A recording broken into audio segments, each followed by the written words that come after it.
We talked a little bit about this in the last block, but this is remarkable. This is remarkable. And Laura Ingraham, among the voices on talk radio, saying, Mr. President, you're being led into a trap here by Speaker Ryan.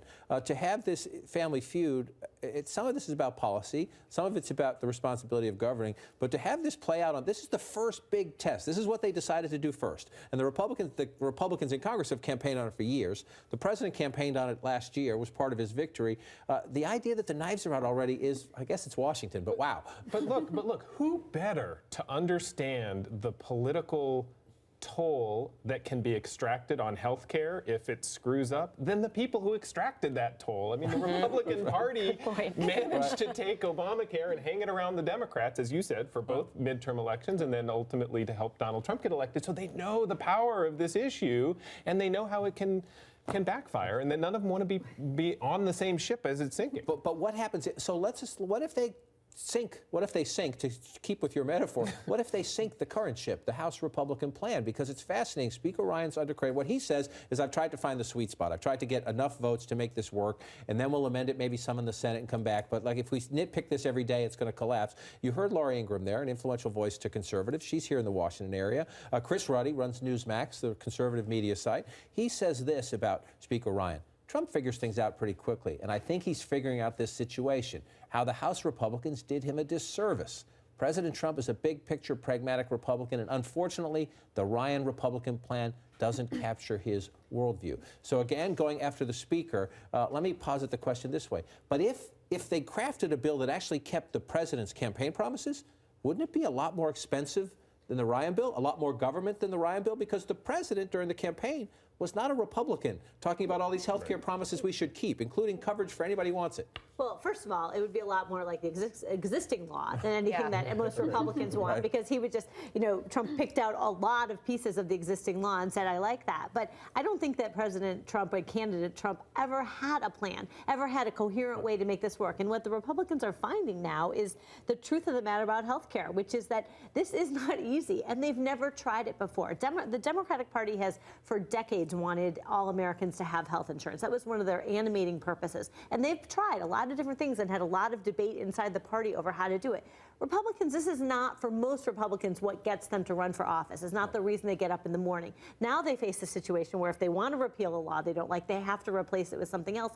And they just really don't have a coherent vision for how to do that. And the big problem that Ryan faces now and that Trump faces is that anything they do to move this bill either towards conservatives will lose them more moderates, or towards moderates will lose them more conservatives. So they are in a box. And there's a relatively short history of taking entitlements away. Right. It's a very hard thing to do. Right. It's a great point. And it used to be, I'm old enough to be in this town long enough, where the House passes something, it goes to the Senate, they modify it in some way, then it comes back and they have a conference committee or they figure out the middle. But since the Clinton days, when a bunch of people got BTU'd, the verb became, House Democrats voted on something, it went over to the Senate and it disappeared, and that vote was used against them in the campaign. A lot of people are nervous about doing that now. They want to cut the deal first and then pass the legislation so you don't cast votes on something. And a lot of House Republicans are saying that. We don't want to vote for something that's going to be dramatically changed, because then the Democrats are going to run ads against us saying you want to kick 24 million people off health care, you want to give tax cuts to billionaires, blah, blah, blah. Among them, Leonard Lance, one of the few moderate Republicans whose district is at play. It's very hard to find competitive House districts. But he's from New Jersey, and he says it straight up. I don't want to vote on a bill that has no chance of passing over in the Senate. The CBO score, the Congressional Budget Office, he means, has modified the dynamics. The modified dynamics meaning you now have a report that says, if you pass the House Republican plan as is, you will have 52 million people who don't have health insurance a decade from now, almost double what you'd have if you left Obamacare in place. So can they do this through normal order, a House bill, then a Senate bill, then a compromise, or do they need to negotiate the plan and pass it? Well, in theory, they need to negotiate the plan and sort of make sure that they're both on the same page. But if you look at Speaker Ryan's calculation, at this point he has so much on his plate and so many headaches. He is really just hoping to get to 218 votes and get it out of the House and kind of be able to say, this is no longer my problem. And I would also add, you mentioned deal making, but one ramification, there's two ramifications if they sort of don't get this done. One is that they will not have kept their promise of repealing and placing the president's health care law. The other is that Trump's sort of whole existence is being a deal maker. And if he is unable to cut a deal, and yes, you're right, there are all these factions. There are moderates, there are conservatives, there are straight repeal people. But if he can't make this deal, it kind of undercuts the whole notion of what he ran on and how he would deal with China or Russia. And they sent the vice president to Kentucky this past weekend because one of their problems is the junior senator from Kentucky, Rand Paul. And Mike Pence went there and said, we need to pass this bill. We have to govern. We Republicans, this is very important we get together on this. And as you can hear from Rand Paul right now, worked brilliantly. I think that after 6 years, we ought to fix it. We shouldn't put a Band-Aid on it. I think Ryan's plan is a Band-Aid with a bunch of insurance company bailouts, and it doesn't fix the system. In fact, I predict if Ryan's plan passes as is, insurance rates will still skyrocket, the individual market will still be screwed up, and guess what? The insurance companies will still get rich. So nothing will change. Well, that went well. Not at all worried about it. But again, how do you, and part of this is the benefits of winning. There are more Republicans because they've won so many elections, so there are more of them at the table. It's like a big family Thanksgiving dinner. The more people you invite, the more wine you need. But so part of this is a benefit to the Republican Party to have all the ideas, but at their first big test, they need to get something done.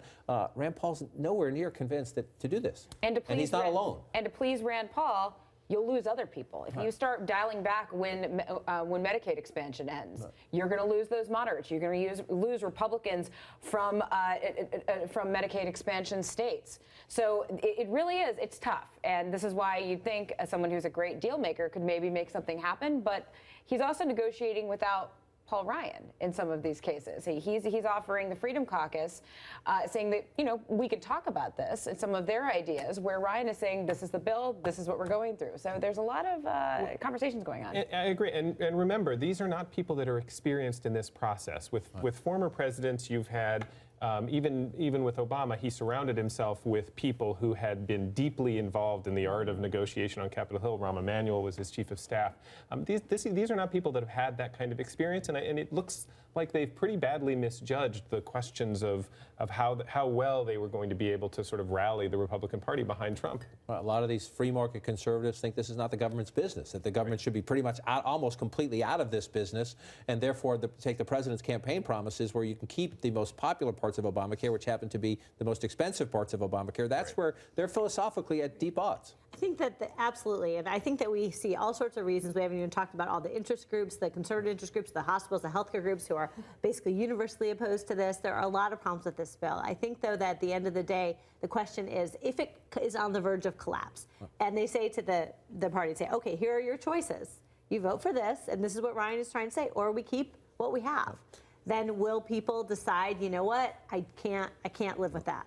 Well, we'll see. More questions than answers at the moment. And if you want to hear the answers to some of those questions from the House Speaker, he'll be a guest on The Lead with Jake Tapper